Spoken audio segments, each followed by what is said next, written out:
Hello and welcome everyone. I'm Anush, the Director of Programs at Creative Armenia, and today we've gathered here for the second day of our Creative Armenia Week Virtual Summit, which brings together the brightest minds in arts and sciences for in-depth discussions about the future of our culture. Several of those bright minds are now with me here, and we call them Curious Curators. There are four of the leading curators here now working in Armenia, and two of them are actually Creative Armenia AGBU fellows. And today they will be unraveling about the intricacies, dark secrets, and also the undiscovered paths waiting for us in the future of the visual arts scene. So, guys, do you hear me? Yes. So without further ado, I'm pleased to introduce you to our moderator today, the multi-talented Anna Gargarian, whom I first know as the co-founder and curator of Hype Pop-Up Gallery, which is an innovative space that promotes experimental art. Anna has curated numerous exhibitions and led a number of powerful initiatives, including curating Armenia's special exhibit at the Beijing International Art Biennale. She is now the creative strategist and lead at Catapult Creative Accelerator Program at AGBU, which focuses on developing innovative ways of putting Armenian art scene on the global map, and which, by the way, is going to be realized in partnership with Creative Armenia. We'll tell about that more very soon. Stay tuned. But in the meantime, Anna, thank you very much for leading this conversation today. And please take it from here. And everyone, please enjoy the conversation. Hello, thank you so much for that introduction, Anush. Welcome everyone to this panel discussion. Thank you also to my colleagues for being a part of this discussion. I'm so looking forward to it. Just to begin with, let's set a few ground rules for the discussion. Attendees, please leave any questions that you have for us in the chat section. All participants are able to see those questions and you can actually upvote them, and we will be addressing the most voted questions first at the end of our panel. So this panel will go for about an hour, and then we'll address questions to follow. So without further ado, let me introduce my colleagues here. We have Armen Yesayants, a curator and art historian whose passion for modern and contemporary Armenian art has been defining the direction of Armenia's contemporary art scene. As the acting director of exhibitions at the Kafesjan Center for the Arts, he curated and participated in the organization of over 30 influential exhibitions, established lasting bonds with leading international organizations, and supported numerous talented local creators. He has brought his far-fetching vision to the museum, helping to shape it as a platform to feature underrepresented contemporary artists. Armen is also the recipient of the 2022 Creative Armenian AGBU Fellowship. So thank you so much, Armen, for being with us. We also have... Thank you very much for inviting. We also have Eva Khachatryan, an independent curator, the vice president of the International Association of Arts Critics, a member of the International Committee of ICOM for Museums and Collections of Modern and Contemporary Art, and the curator and content manager of the Armenia Art Fair. Her extensive curatorial work focuses on women's issues and new media and contemporary art. A proactive curator and insightful thinker, she has been leading a number of exciting exhibitions and art fairs in Armenia and abroad, celebrating both the past and the present of Armenian visual arts. So thank you, Eva. And last but not least, Mr. Vigen Galstyan, an art historian, curator, and artist specializing in photography, film, and Armenian art of the modern era. As an author of many film programs, essays, and catalogs, and curator of numerous international exhibitions, he has focused on placing Armenian art of both today and the past within the global context. Currently, Vigen is the head of the Film Heritage Department at the National Cinema Center of Armenia, an editor at the EVN Report, a lecturer at the American University of Armenia, and the founding curator of the Photography Department at the National Gallery of Armenia. Vigen is also the recipient of the 2022 Creative Armenian AGBU Fellowship. So there we have it. Thank you again. As you can see, we have an exciting group of talented creative individuals.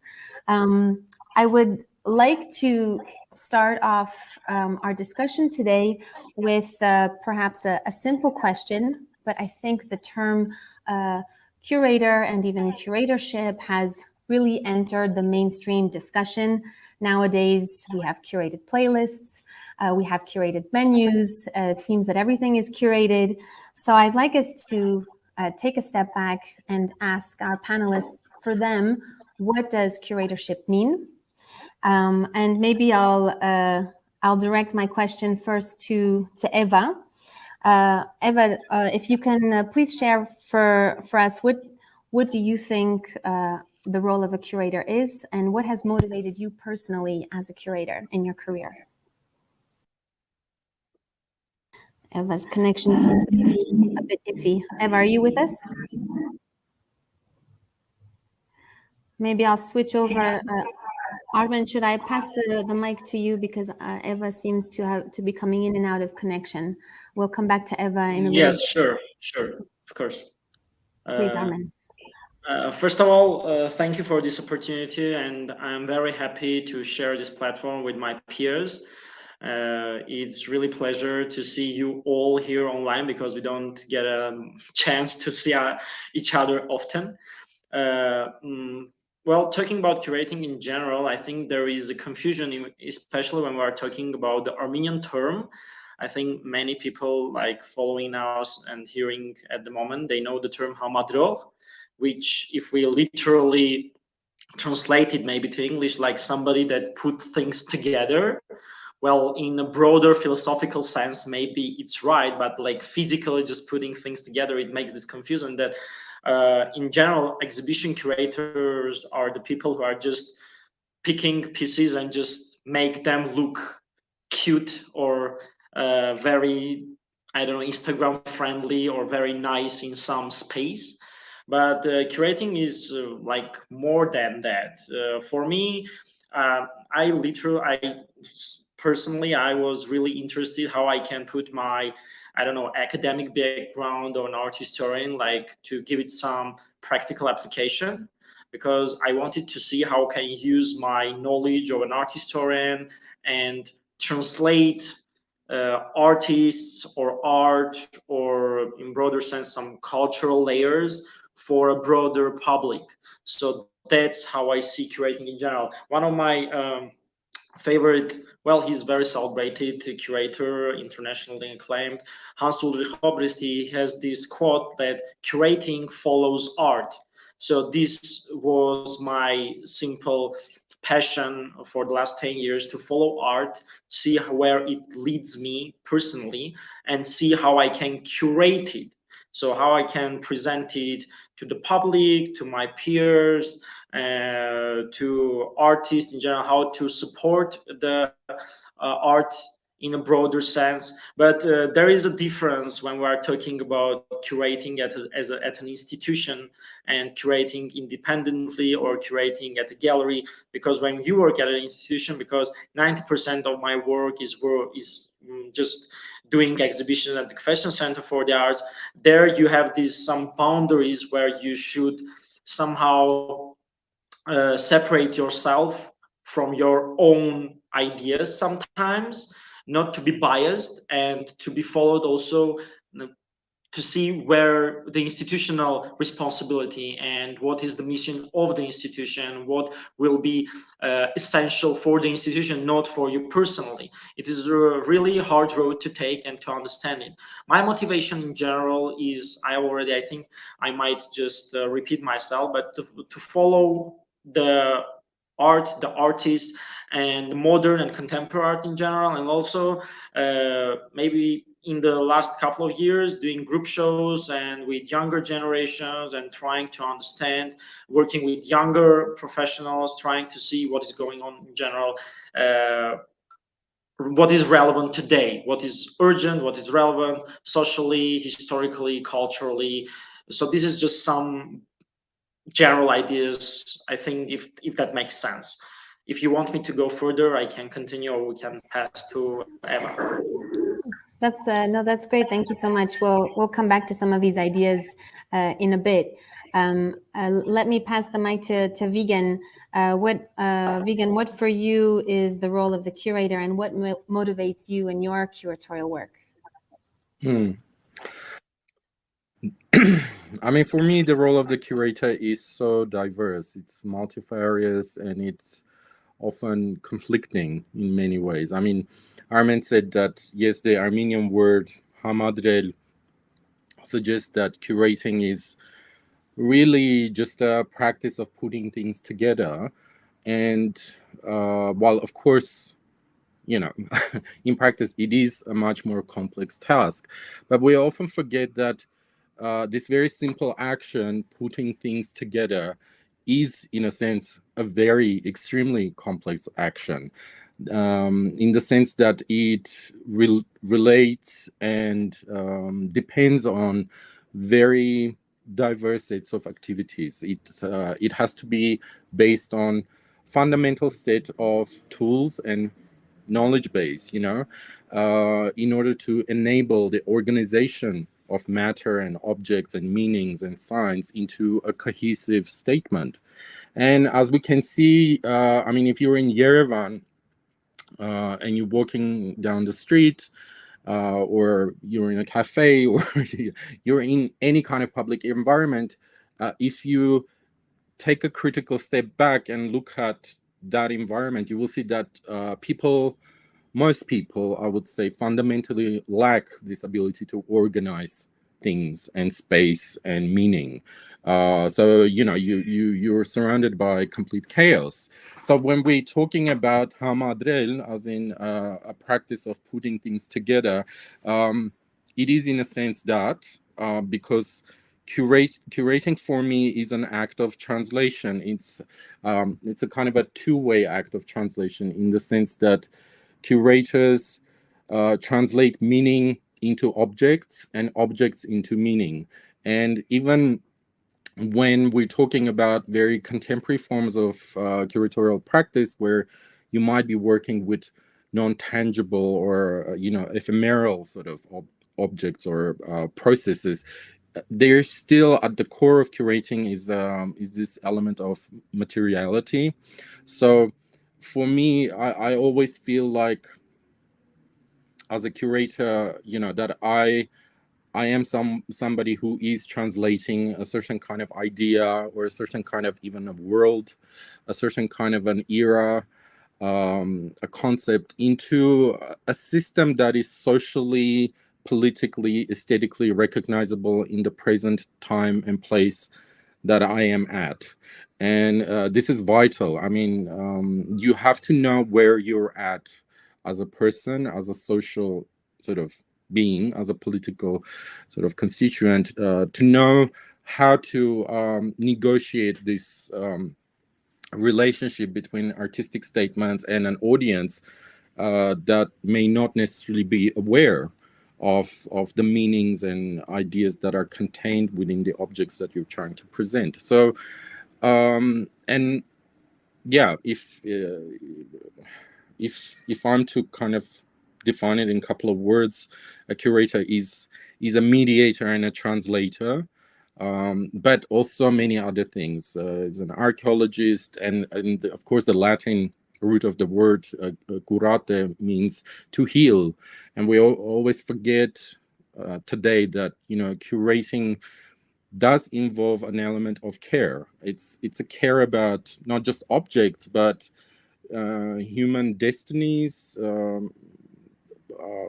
historical sort of narratives, meanings, you know, which are very fragile, and they can disappear and be forgotten very, very easily. So, you know, in a sense, you are someone that heals that kind of gap between us and the past, and in a sense us and the future, because curators are also people who are always thinking about the future, you know. And what motivates me as a curator is this possibility of discovery, you know, the discovery in the past, but the discovery that also awaits in the future, you know, what's next, and what is going to come, what is going to come back as well, you know, because art is this like history is this cyclical thing that tends to come back and return to haunt us time and time again. Thank you. Yeah, I mean, what you're both touching on is that curating is also is a kind of meaning maker, sort of meaning building through this translation, through this care, through following art, as you say, Armen, and creating these connections across time and place and different narratives. So these are all ideas that really resonate with me personally as well. Eva, I would love to hear your perspective on what curating means to you personally, what motivates you as a curator.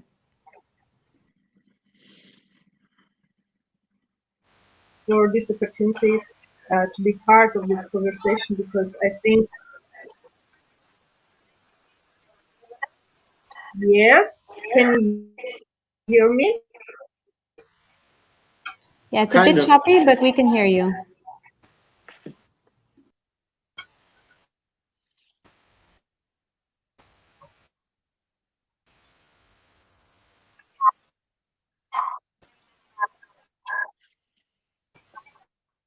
I can't hear you anymore, Eva.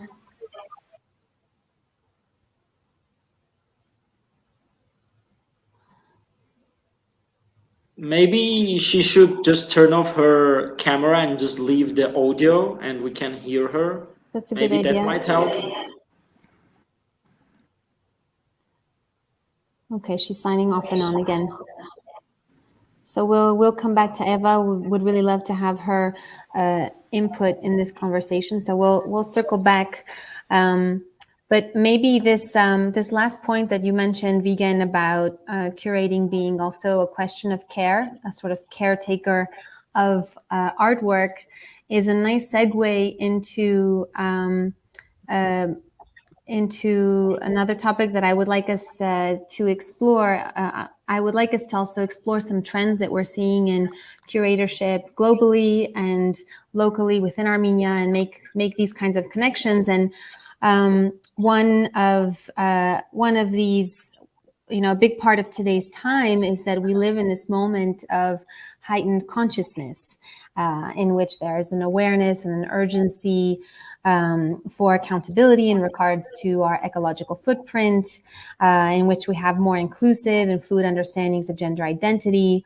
And in this time, and with this consciousness also comes a sort of hypersensitivity, as we've been seeing, particularly towards the public's feelings.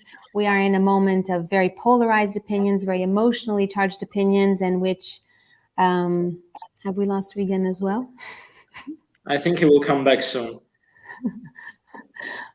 Armen, it's you and me. And then there were two.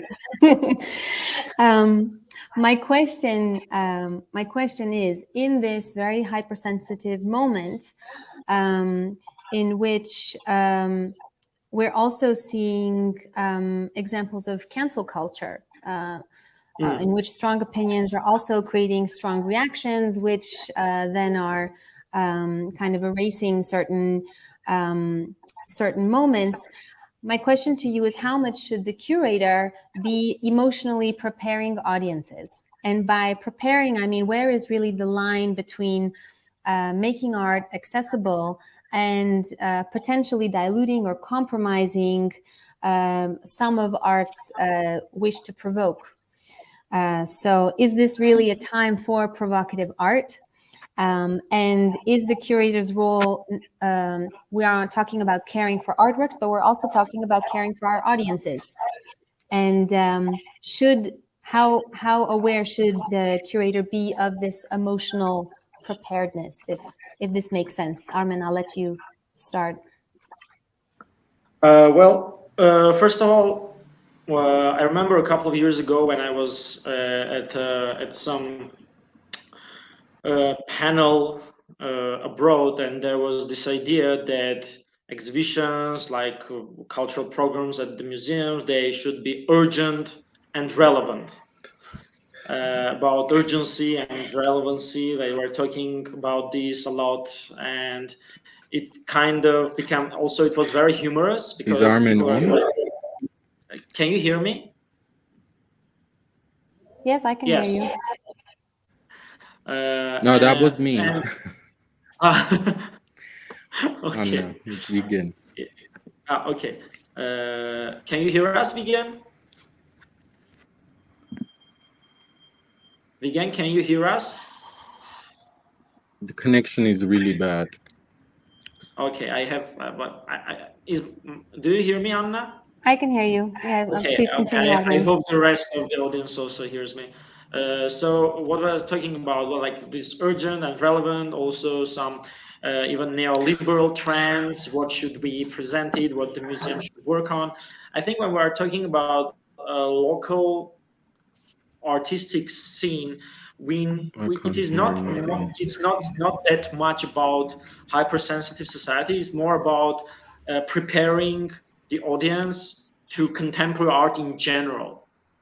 Because when we are talking about local art, local public understanding of art, it's not about the same trends that is in the West per se, because it's more about what contemporary art is general. So in that sense, we are really in like 10 or like 20 years back, because like for instance, some, I don't know, public performance can bring at, you remember a couple of years ago an art performance at the station of the underground station. It provoked a huge political and social backlash, and because people weren't prepared for contemporary art in general, and some parties could just use that for their own sake. So it's if we're talking about the local community, even art lovers, it's more about preparing to contemporary art in general, not to some hypersensitive things. Even if there is like, and from the institutional point of view, like we try to touch some sensitive layers as well, even if at some point you want to stay quiet, don't talk about it because it's more safe, more secure. Sometimes you need to provoke a discussion, and that is one of the things that curators should do, provoking discussion, provoking polarized opinions. And if everything goes without like any how to say it, obstacles, and everything is very smooth, that is one of the things about the critical also understanding of art in general. And when we are talking about sensitivity in Armenian art scene, as I can feel, it's more about personal sensitivity than about public some issues that might be hypersensitive. Like it's more about personal things, who did the curating, and I don't want to be offensive for the institution, for the curator, for the artist. That's why the critical approach in general, we are lacking critical approach. In that sense, I really enjoy reading like Vigen's critical approach to different exhibitions, artists, everything, because he's very clear about it. And I think this culture will lack that culture. So when we're talking about preparing, it's not just preparing the public for some hypersensitive things that are more like Western ideas, I guess, if I can put it that way, by just preparing them to like just to the culture of contemporary art in general. I think that's an excellent point in terms of the relevance of this issue to Armenia, and that's precisely my question: is this a topic that's even relevant for the Armenian context? But I think the example Armen brought up, the example of a dance performance that was in a public venue that led to that was very provocative. He's referring to Huzang Huzang. That was choreographed by Hasmi Tangyan, it was a contemporary dance performance in a public space at the main metro stop, and just the presence of this dance in a public space was interpreted as highly provocative by people for whom this type of art was very and nobody even had the idea, was it good, was it bad as an art piece? Like nobody cared about it. Nobody. it was just the idea that something like that could happen. That's how unprepared the public is, that can be just a tool for some interested parties just to use that for some political like, you know, goals, and just provoke the society in general and focus on the thing that is not important.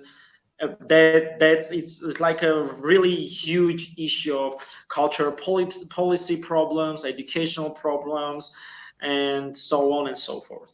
And this is another great point that you bring about the fact that the art world is so small within Armenia that a lot of people are almost afraid to speak critically of it, because the reputation of each person is that much more important, and you want to stay in good relations.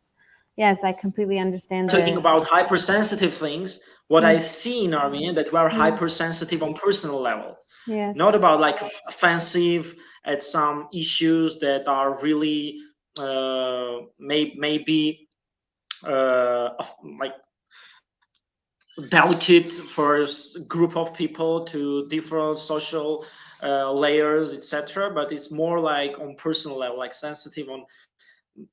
Does that make sense? Can I? Yes, completely. Can I make it clear? Okay, thanks. Vigen, would you like to add to this to these thoughts on the role of the curator to preparing audiences? Well, yeah, I mean, in many ways, it is the role. It is the role of the curator to prepare the audiences. That is the preeminent task. I mean, what you're essentially doing is kind of not holding the hand of the audiences. I don't like that gesture in general of holding the hand. It's patronizing in many ways. But you are introducing something new, something that, or sometimes it's not necessarily something new. It's something that is very, very familiar.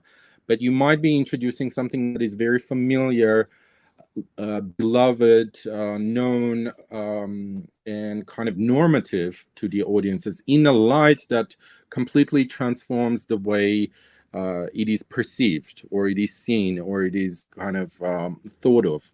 So the role of the curator is not to kind of unleash this new content or these new ideas upon unsuspecting public, but it is to really guide them. And Hans Ulrich Olbricht is correct in that sense that, you know, a curator is a catalyst. He's not someone who who kind of is this ticking time bomb that is, you know, just waiting for the right opportunity to explode things to shreds. You know, that's not what we do. It is about also kind of creating a safe environment. This is really important. A safe environment where people can encounter things that they are not familiar with. And oftentimes, I mean, especially when it comes to contemporary art, I think that a lot of, especially young curators, tend to forget this, that it is about not necessarily kind of attacking and provoking and somehow kind of I don't know, going against the audience, but it is about allowing this nurturing environment, a space where people can feel, you know, generally safe and willing and interested to encounter something that they've never seen before. And this may not just be objects or artworks or, I don't know, whatever that comes into the sphere of curating, and it's a lot of things. It's not just art, but it could be ideas that people are not familiar with. And I think when you create this rift between the content, and I'm using the word content because really today we're not just dealing with art in that sort of normative understanding of the words. I mean, I mean, I could be, just yesterday I was thinking, I was discussing with a an artist friend of mine, of doing an exhibition of police photographs. I mean, these are not artworks in any normative sense of the word, but in a context of the museum or an art gallery or the art space, they can be extremely powerful works. And we were talking about how do you present these photographs in a way that people would be able to look at them in a way that, you know, they've never looked at before, not necessarily as art, but as ideas, as images, as even experiences, you know. And I think that is very vital. The other question is, like, how do you do it? How do you do it so you don't lose the edge between of that content? Because the content also has to be provocative in the sense that it has to bring people to the state of thinking, right? It has to kind of trigger a flow of thoughts, a flow of ideas, contradictory emotions, right? This is a healthy provocation in that way. And with every exhibition that I do, I feel like I'm walking on a knife's edge, where you sort of where you can go too far, or you can hold back too much, and there's not enough provocation, and there's not enough of trying to find the right word, sort of vigor, right, in the conversation. Because if you're not conversing in ways that are vigorous and passionate, I mean, why should people hear you? You know, why they'll just walk by and forget what you've done in a second. Eva?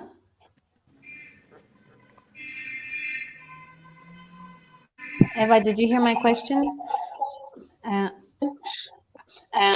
Yes. Can you hear me now? Yes. Can you hear me? Yes, we hear you. I don't. Yes, we hear you. Sorry for these technical issues. Yeah, but I think it's really interesting what Armen and Vigen were noticing.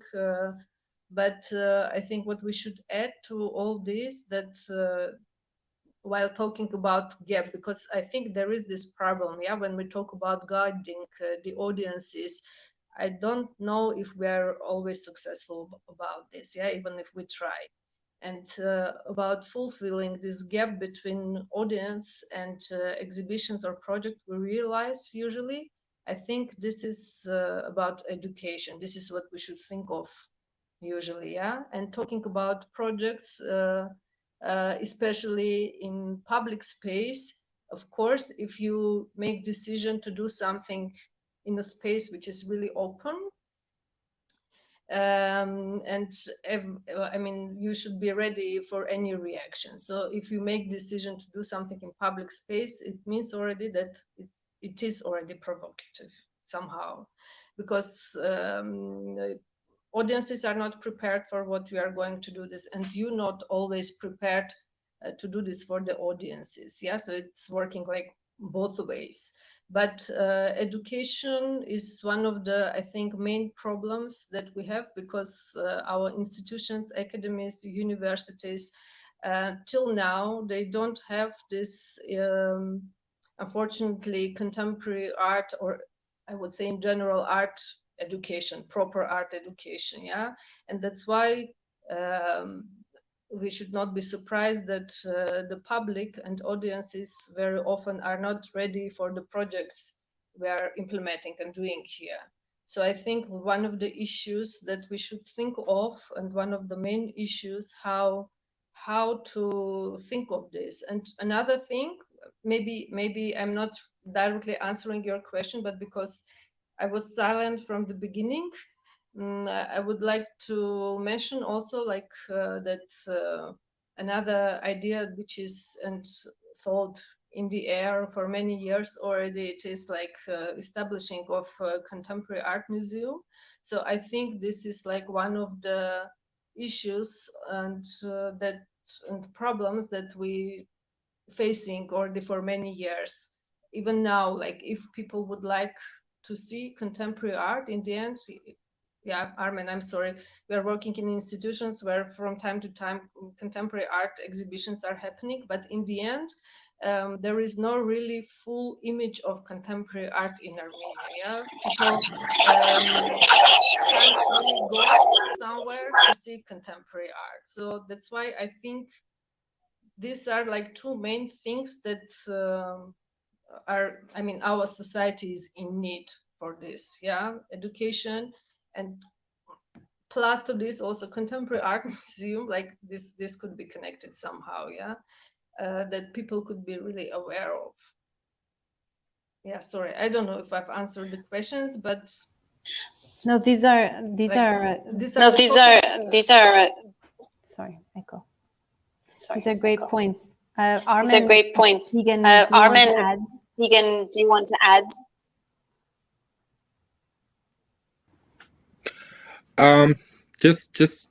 Eva is absolutely correct in pointing out education as a key factor here, in the sense that curators can do so much, but if you do not have a public that is kind of engaged with the discourses that you were trying to connect them to, you can do so much. I mean, you're constantly watering down and simplifying and fragmenting this dialogue and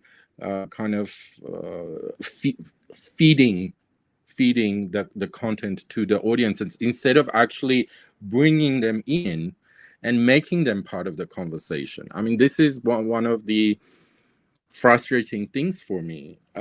How do you bring the audience who's informed and who's engaged and who's interested? You can't make them. You can't shape your audience in a sense. The society shapes your audience. So we're as curators in Armenia, working in Armenia, are constantly facing this problem of working with a very, very broad type of audiences. You don't have a very kind of, in a sense, specialized audience group that where you know how to shape the conversation, in what way, at what level do you pitch the conversation. And this is a big problem, which, for example, Western museums do not have, because you have very, very different type of museums, from exalted type of national museums, which have very broad audiences in mind, and then you have very small, experimental, and highly, in a sense, conceptual, right, institutions that work with very complex ideas and target very different audiences. But besides education, I think it's also a question of general social structures about how we relate to art in this country. How do we relate to visual culture in general? What place does it have in our society, in politics, in everyday life?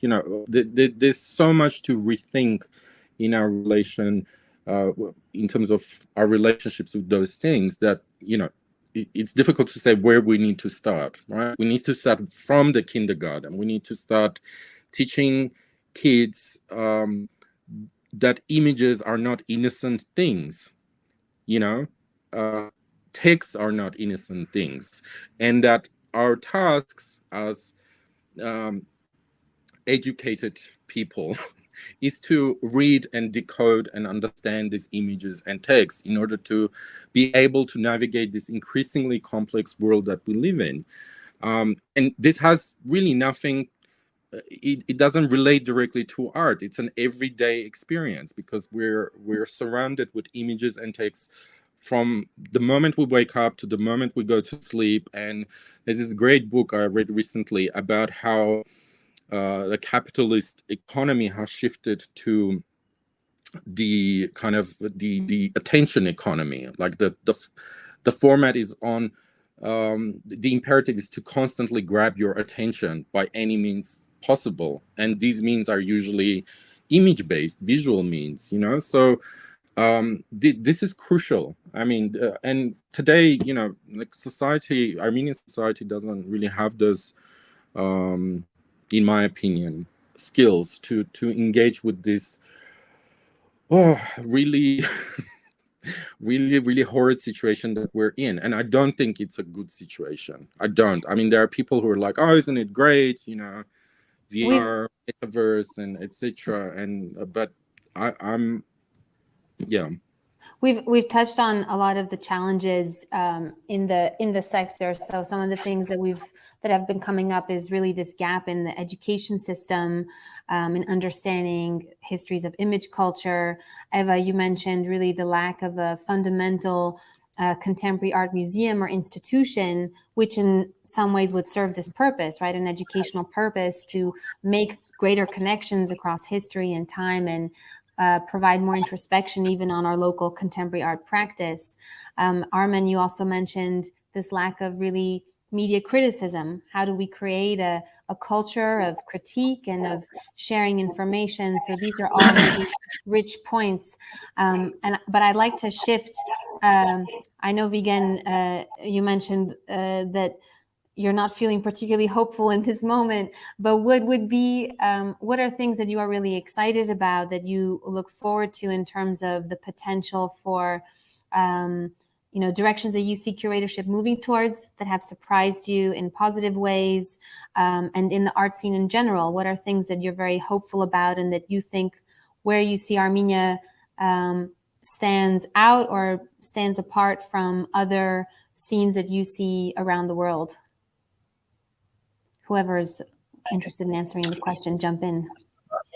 Well, just going back a little bit to what we already talked about, the lack of contemporary art museum, I would just like to add something that in a broader sense, the public doesn't even understand that we don't have a museum of modern and contemporary art. Whenever you talk about it, people think, but we have a museum, but in institutional wise, we don't have it. And that's one of the things that we can now talk, that when we are talking about shifting how it is changing the curatorship in Armenia, there are a lot of things happening, but not on an institutional level.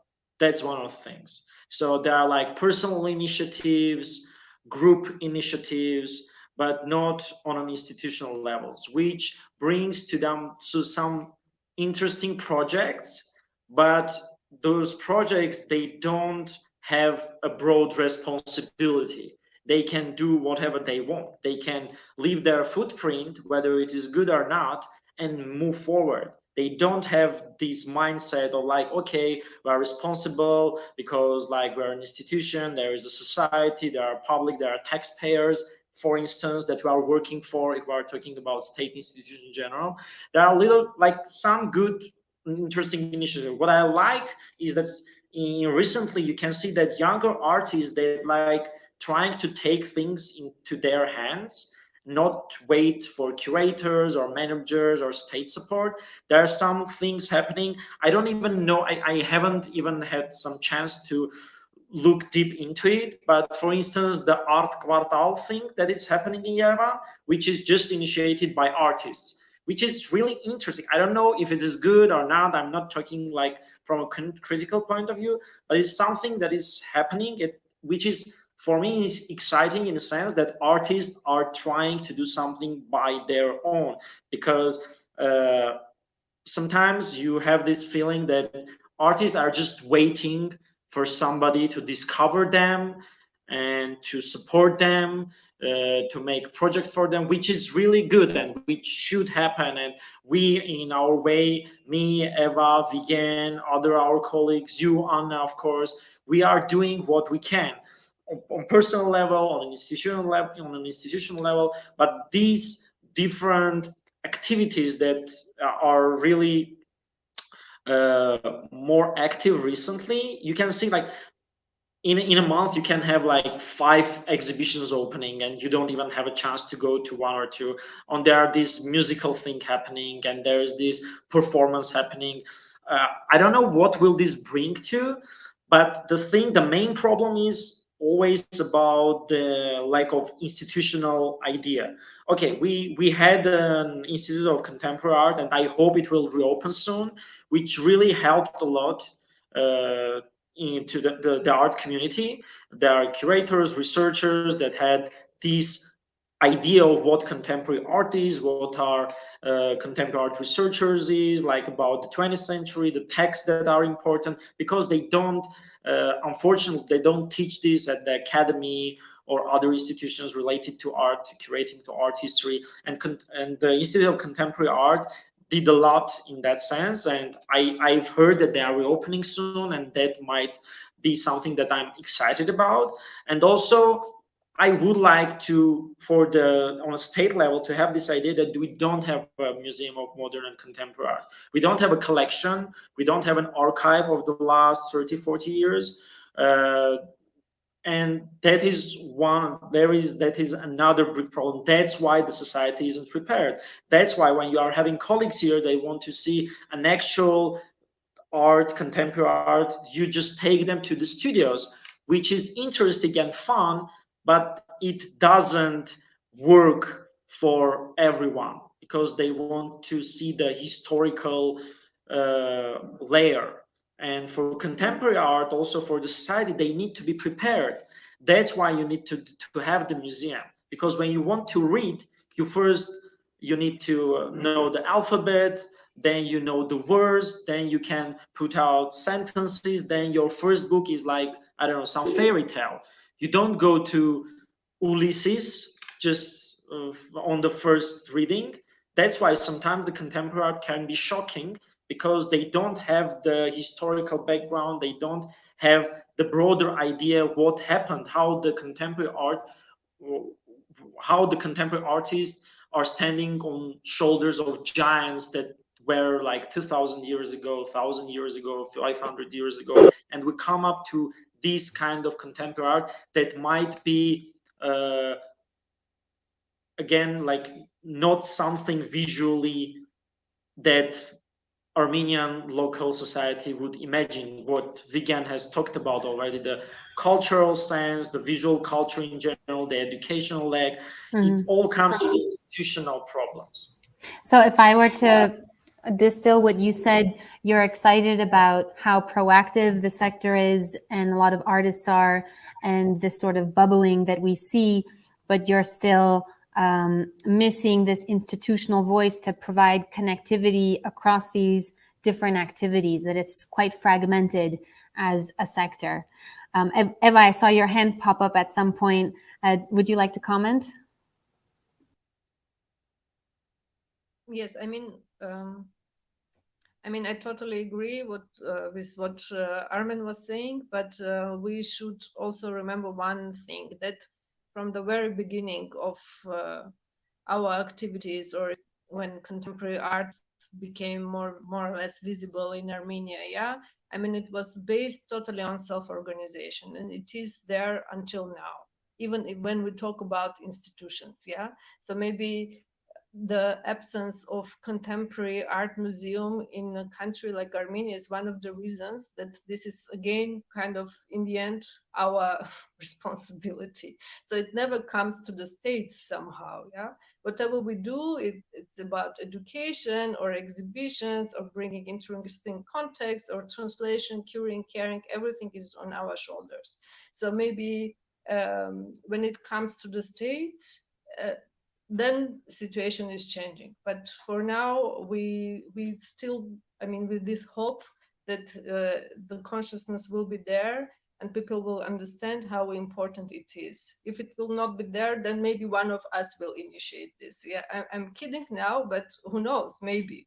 Because we all, I think, know how important it is and how changes will occur if we will have it. And that's why this tendency of going to exhibition to be curious is absent also. You can't compare with practices in Europe or US, in so-called West. The people just go to the museums. This is part of their life. And here, because we don't have museums in a broader sense, let's say. We have some, but you can't really compare them. with famous ones that we know as an example. So this is just as a comment to what Armen was saying.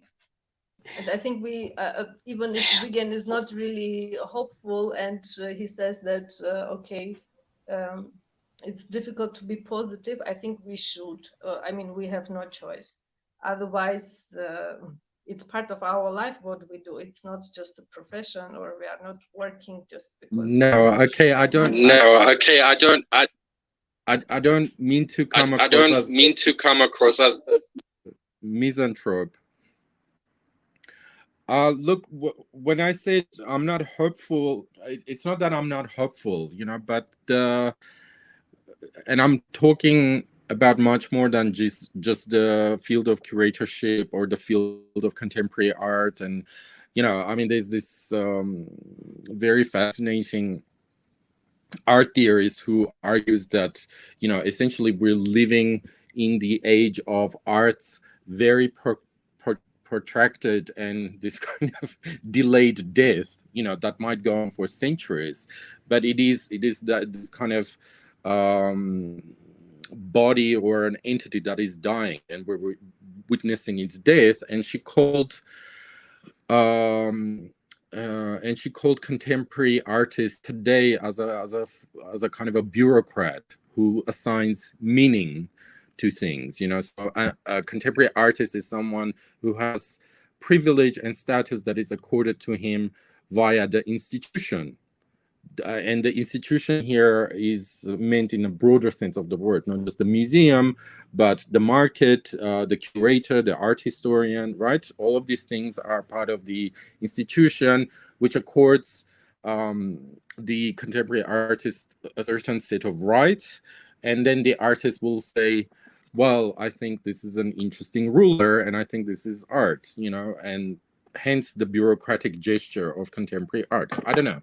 A lot of people may not agree with this or not, but when we're talking about the relationship between institutions and contemporary art, we always have to think about bureaucracy and politics and not idealize the institution as a structure so much. Institutions are always problematic.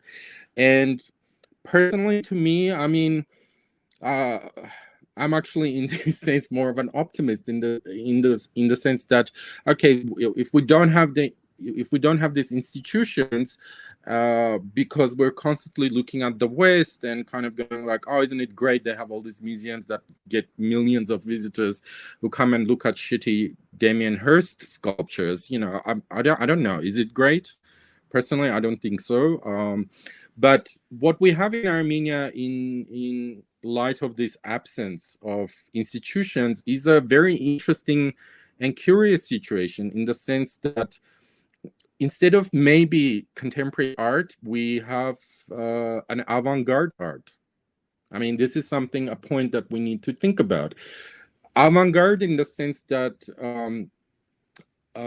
this type of art, unlike contemporary art, which was absolutely born out of an institutional sort of embryo, let's say. Avant-garde art is kind of born out of social need, out of social sort of actions and social reactions, you know, and it's an art that really aims to directly change the world, something that contemporary art has moved away from, you know, very pointedly moved away from, in the sense that it occurs in the museum and it doesn't claim to be changing anything, let alone the world. In Armenia, you know, just a few days ago, I was in the city of Tumanyan, where a group of emigre artists from Russia have kind of just arrived. They've found this factory, which is owned by a couple of very interesting diaspora Armenians who've given them this space, and they're organizing this textile factory into an environment, a collaborative co-working environment where they can create not just art, but new situational sort of possibilities between them, between this location, between different cultures. This is not done through any kind of institutional means, but it is directly impacting the lives of residents who live there. and it's also impacting the lives of artists who obviously have arrived and are essentially squatting in this factory. And I find that much more fascinating than any kind of art that is neatly contemporary art, that is neatly packaged and presented in a white cube. That, I mean, I can't take that anymore in most cases. You know, it's boring. It's retrograde in so many cases. You know, I don't know. I mean, I think what you're saying is really interesting, Vigen. This idea that the fact that we do not have this sort of institutional base and any kind of real state support means that there's a lot of freedom, and this freedom lends itself to very experimental, creative products, if I can use that word without being attacked by the cultural. Probably I shouldn't use that word, but that also. I find it really interesting that we have this, you know, we joke sometimes with friends, Armenia has an alternative art scene, but it's alternative to what? You know, we have the alternative without having the institutional, which is the sort of irony of the situation. And this idea of having the avant-garde is also because in some ways the local scene is using the fact that a lot of content is inaccessible, both from the audience perspective, which is not able to, let's say, engage or understand a lot of the content, but also because we have a lack of platforms to share information. Even amongst this panel, probably a lot of us are not aware of each other's projects because we have no information sharing platform, is that in a lot of cases, artists are using this as a challenge. Well, if it's not accessible, then let's really push that to its limit. How inaccessible can art be, and how can we use that as a provocation, which I think is an interesting kind of characteristic and personality trait of the local Armenian art scene. We're coming to a close to the panel. This is a really interesting discussion, but maybe I'll just make a note. If people have questions, please do include it in the chat, and please also vote, upvote your questions, and we'll get to those first. We have a final 5 minutes. Maybe I'll just ask one last question as we're talking about the self-driven sector and all these independent initiatives. This other trend that we're seeing happening globally are the fact that we're seeing a lot of curatorial collectives. Documented this year is curated by a curatorial collective from Singapore, Ruan Grupa, which is some 10 creative individuals. The Berlin Biennale in 2020, also curated by a South American art collective. I mean, we are seeing this more and more, and it's presenting opportunities to have more and more voices, even creating these narrative links and stories. And so this is both kind of a question and maybe even a challenge to the group. First of all, do we have such collectives in Armenia? And is there a way that we can switch from all these self-driven initiatives to having some kind of collective initiative? And what would it take for us to have a collective initiative in Armenia? Whoever wants to jump in. I might begin, if you don't mind. Well, the word collective is really trendy in the last, I don't know, years or decade. You can see it like not only in art related things, but other places as well. Even just it might sound funny, but even you have like in Yerevan, we have this cafe bar that is called The Collective, and you have different things there like cafe, bar, and there is this design group that is also called Collective. And in art related sense, we have these kind of initiatives. For instance, the AHA Collective that we have working with them for the last couple of years, the Fashion Center for the Arts. Eva Khachatryan's initiated the AHA Collective, which is all about this collective creativity that she works with different people and trying to make this group project. But there is not like a group of curators. It's like she collaborates with different curators and artists. We as an institution also try to invite curators to make these joint projects. For instance, we already collaborated a couple of times with Vigen, with our collective, with Eva Khachatryan, or with Anna Gargarian. So we're trying to also bring these collective ideas, collective creativity into the institutional space. So there are some tendencies in Armenia as well, but I don't know how big this is. So these are a couple of things that I just remembered, but maybe my colleagues will put another word on this and maybe tell more about this and their ideas, because I know Eva also worked with artists and other collectives. Vigen has a very broad experience of working with everyone in Armenia, so maybe they can add something. Eva?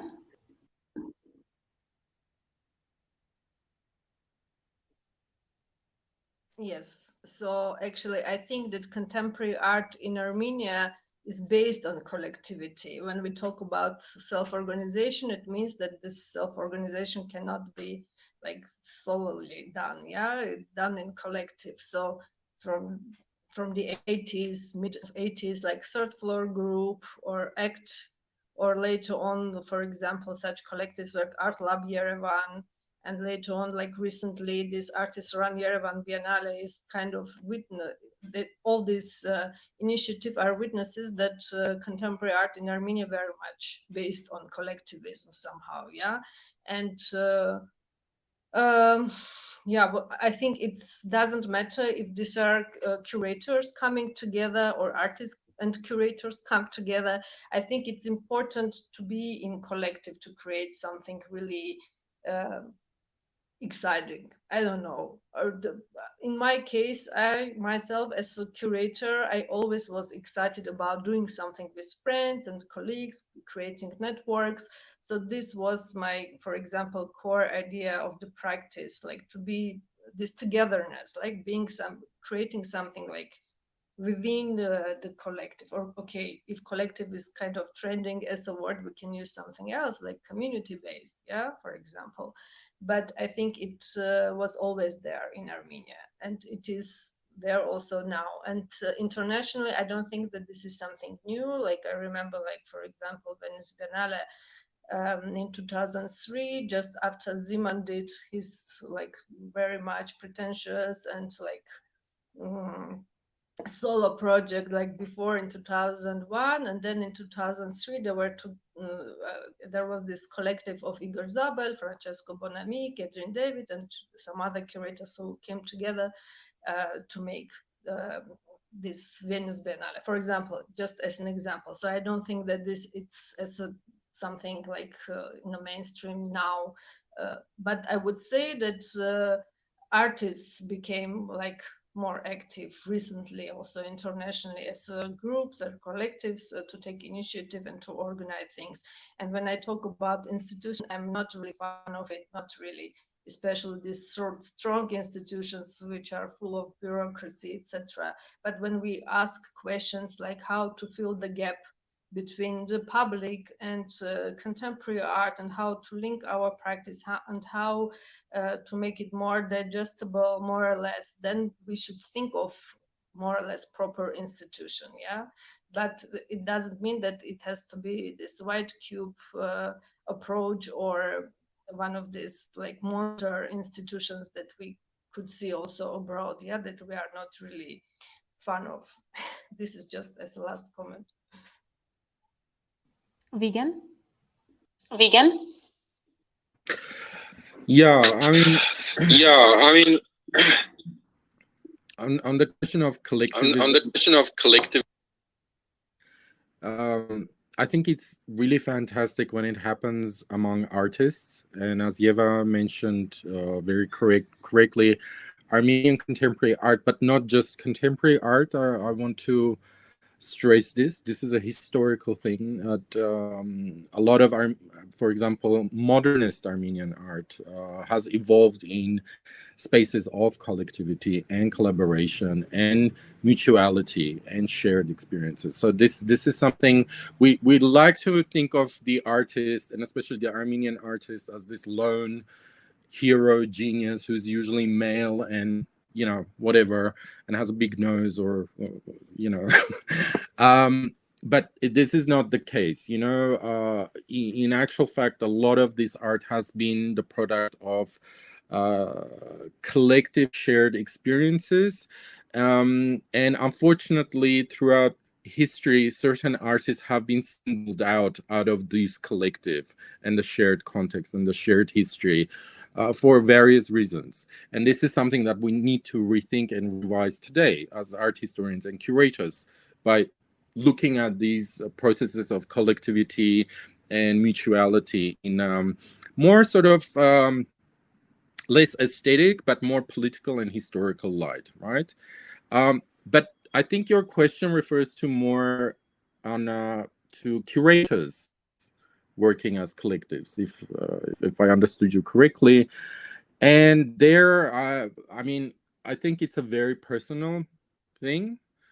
I mean, one of the reasons I dropped out of filmmaking was because I hated the idea of working with so many people. I don't understand how you can do it.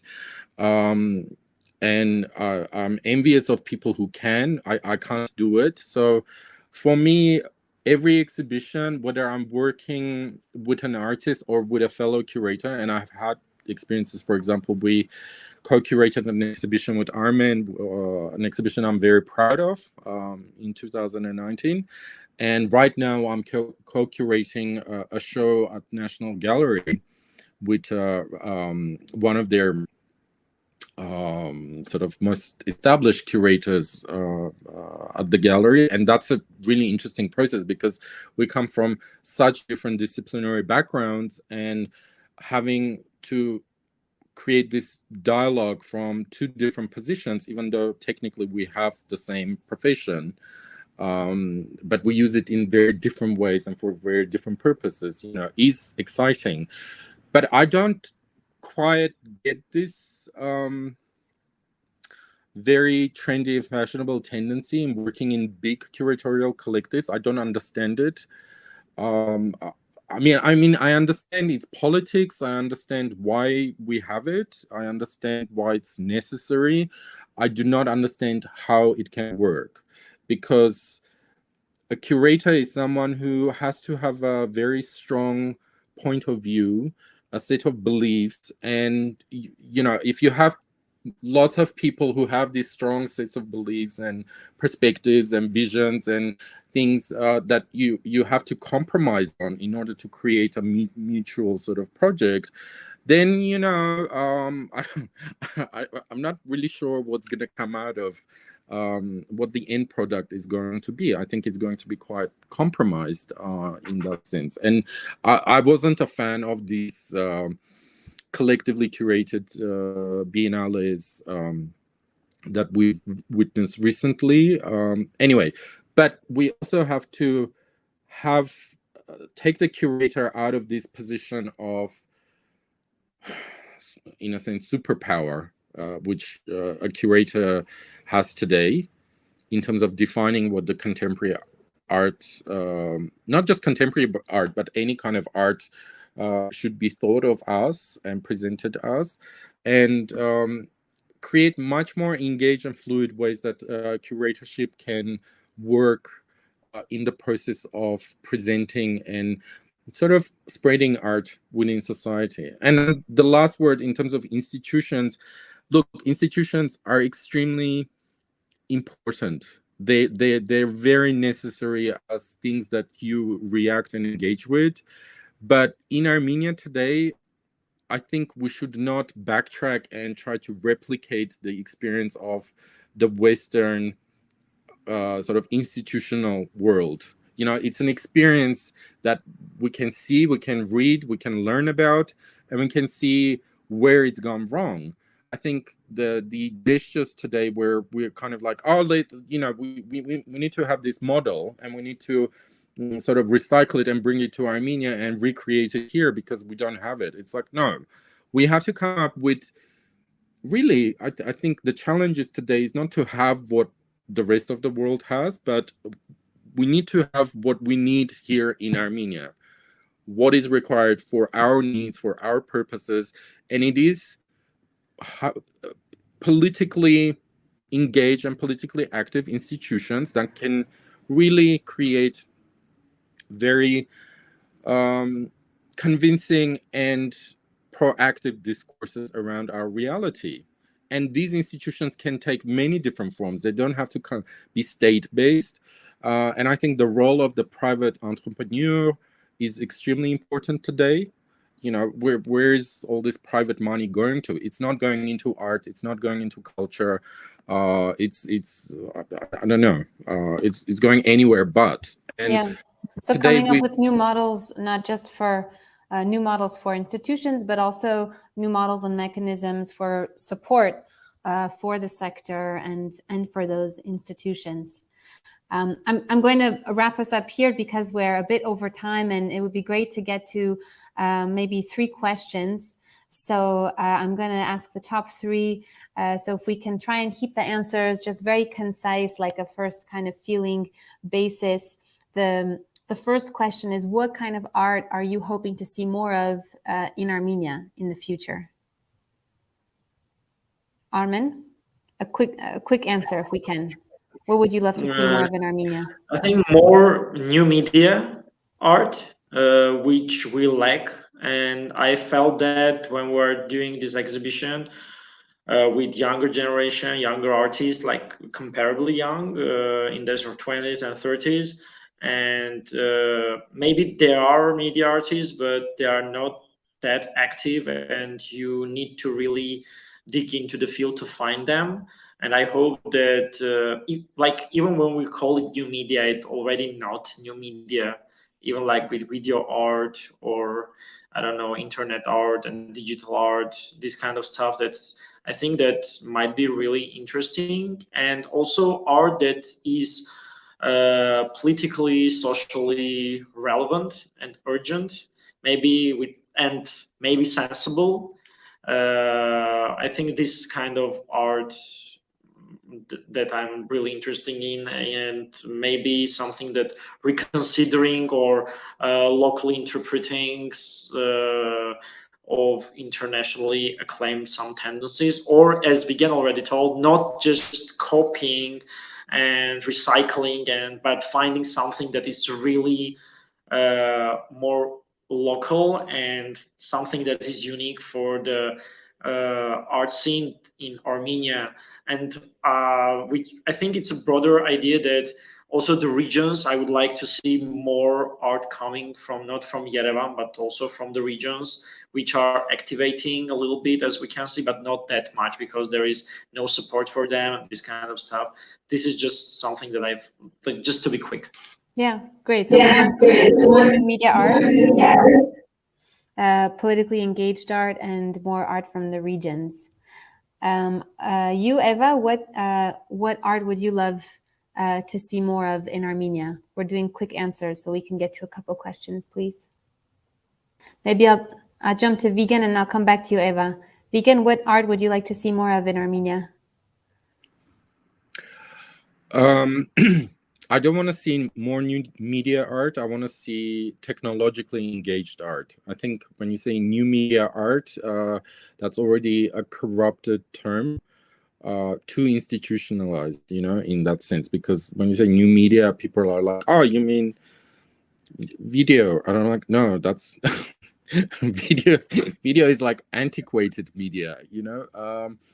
So I really want to see artists in Armenia contemplating about technology and how technology is fundamentally unraveling the idea of what it means to be human. I mean, really basic things, you know. You don't need to kind of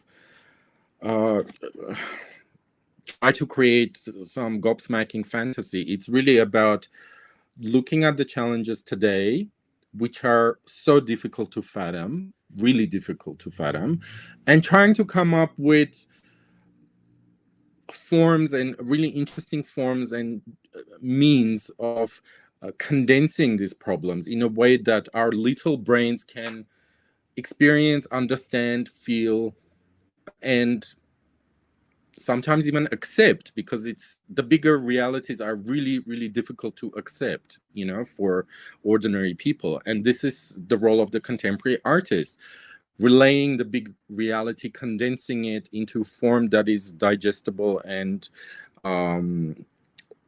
convincing to people. But it's also about, I really want artists in Armenia, contemporary artists in Armenia, to engage with their immediate reality and really try to speak about it, to voice things that are not voiced in mass media, in literature, in any other forms, to speak about the unspeakable. This is the kind of art that I really want to see today. And you, Eva? We'll give your mic another try. Maybe you can write it in the chat and we'll share your thoughts. In the meantime, I'll pop to the next question. The next question is, how do you think curating will be affected by new media and digital trends like NFTs, and what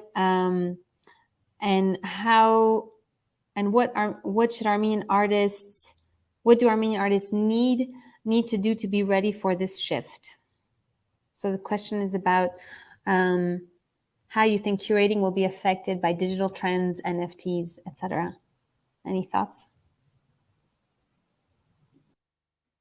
Well, I'm not sure that's a quick answer. It is already affected a little, not as much as one might imagine, like even people into NFTs and stuff. NFTs like really new, and museums in a broader sense, they are not ready for that. This is more because it's like these non-fungible tokens, and they can't be non-commercial. That's the thing. Like, it's very hard. I was like trying to see how museums deal with it, because on museum institutional level, you can't bring art that is also for sale. So that's why museums now using NFT for merchandise.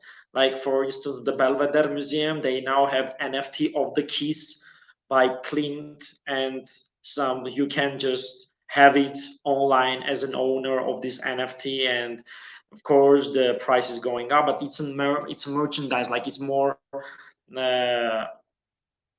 commercial thing. And for the museums, it's very hard to face this commercial narrative of NFTs in general. That's why it's very hard to understand on a museum level how it's going to be. On a gallery level, that might work, but when we're talking about museum format, I don't know what's going to happen with NFTs in future, because it's really new, even internationally.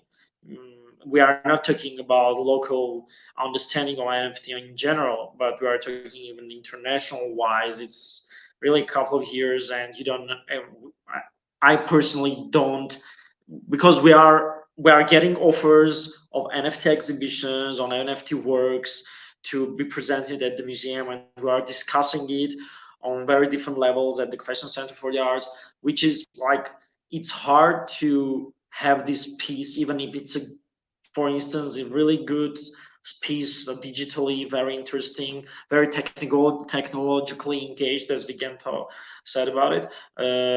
But it's hard to put that into the museum. So I don't know. Sorry, I'd like to jump in on what you just said, Armen, because not like just to share a personal observation, because what I've found interesting with NFTs is not so much in NFTs as an artwork in themselves, but rather NFTs as a sort of ticket into really unique communities.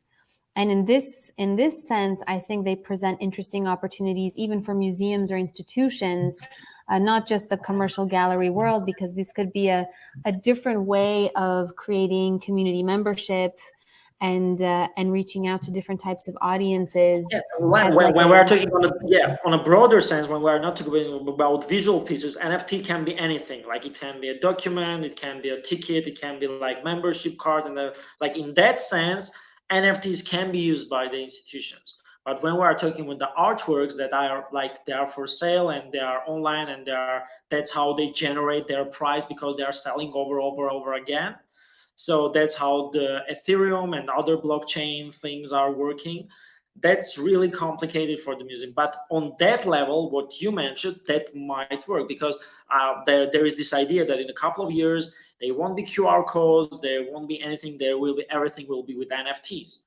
So everything will be NFT. There is this idea like in 10 years, there will be only NFT for everything that you have online. You will have this NFT like key to accessing to anything that you own it as an NFT. If I could put this simple, because me personally, I don't understand it as deeply as I would like to. Eva looks very skeptical. Are you able to comment?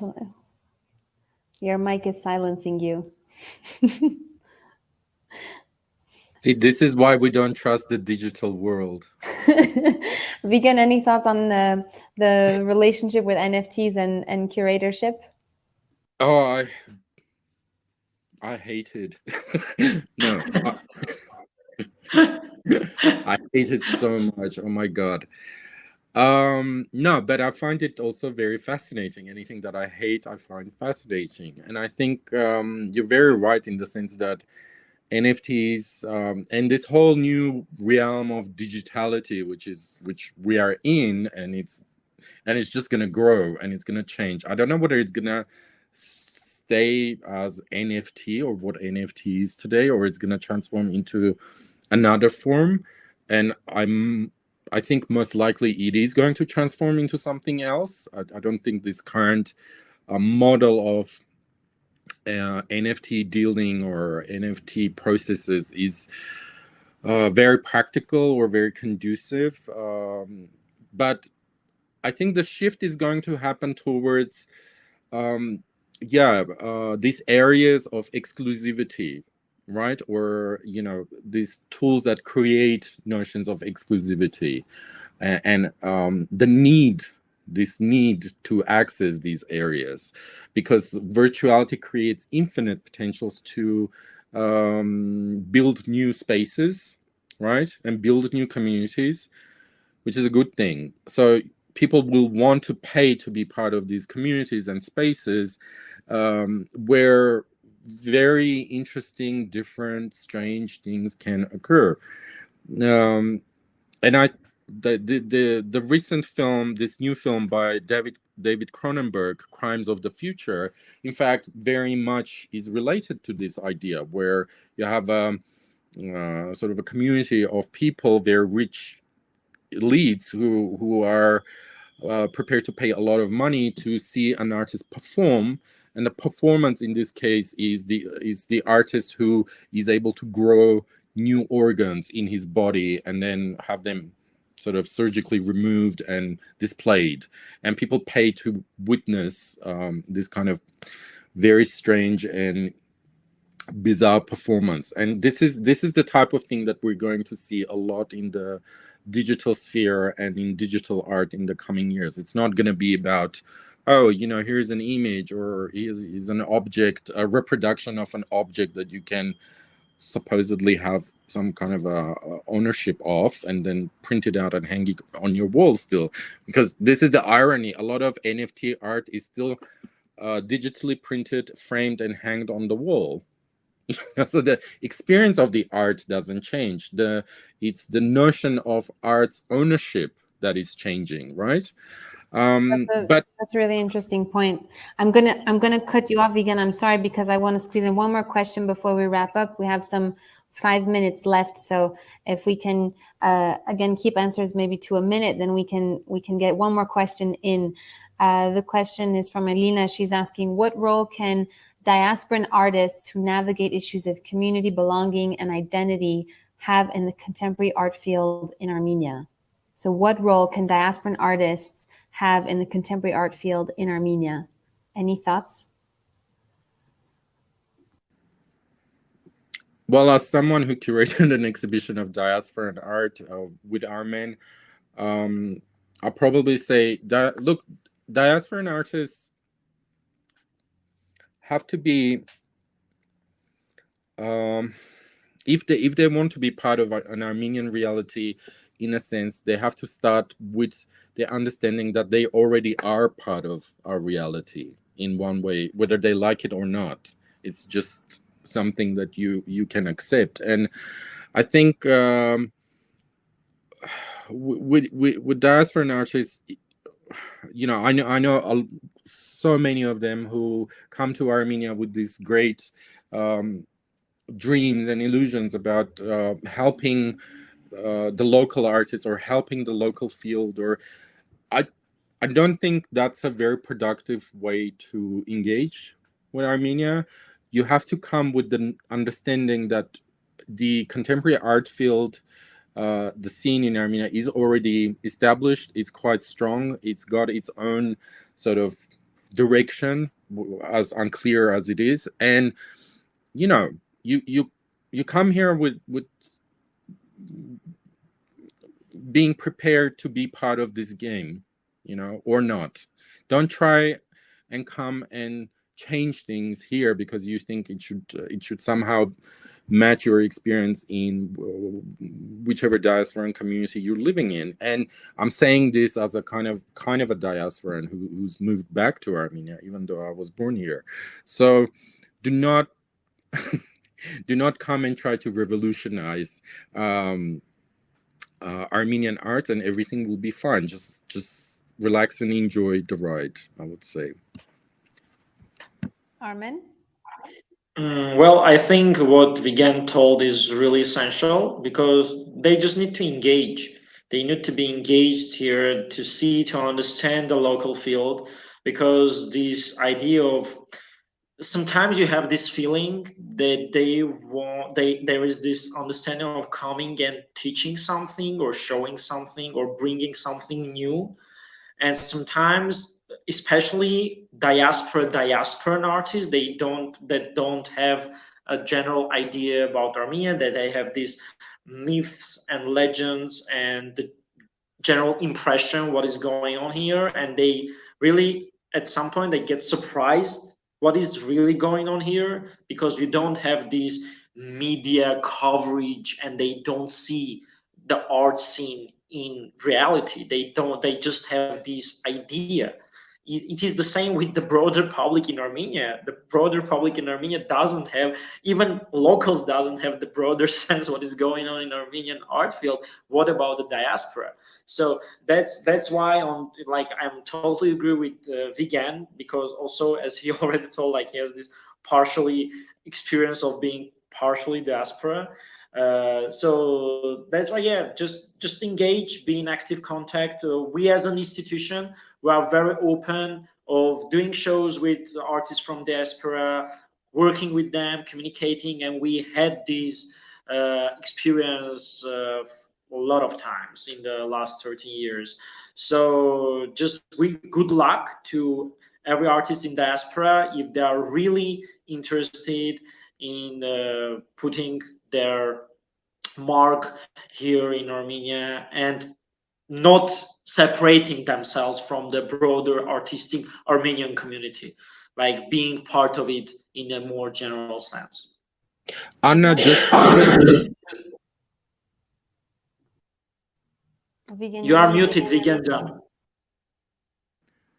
If I could just very quickly, I mean, one thing I want to also say to artists from diaspora, it's really essential that artists from diaspora engage with their diasporic heritage, because it always astonishes me how few diasporan artists actually are interested in the legacy and the history of diasporan culture and art. And this is, I mean, if you want to contribute to Armenian culture and Armenian art, this is the place to start, because it is part of Armenian art and culture, and there's so much to learn and bring from the diasporic experience, and there's so little of it. So, and it's not just about genocide or post-genocidal trauma. When we talk about, it's also from it's both sides. It's also, there should be also approach from Armenia as well and from diaspora as well. And as Vigen already told, this reconsideration of what diaspora is in Armenia is also very essential. That's what we did with the exhibition featuring Vigen's collection of graphic artists from diaspora in 20th century, which was a really mind-blowing understanding how the successful Armenian artists from diaspora were engaged in local culture, and they were engaged with their diasporan heritage and also with the country that they were living and working in. So this is something that diasporan artists today can learn from the diasporan artists from the modernist period, from the 20th century, from the beginning. This is like some tips maybe.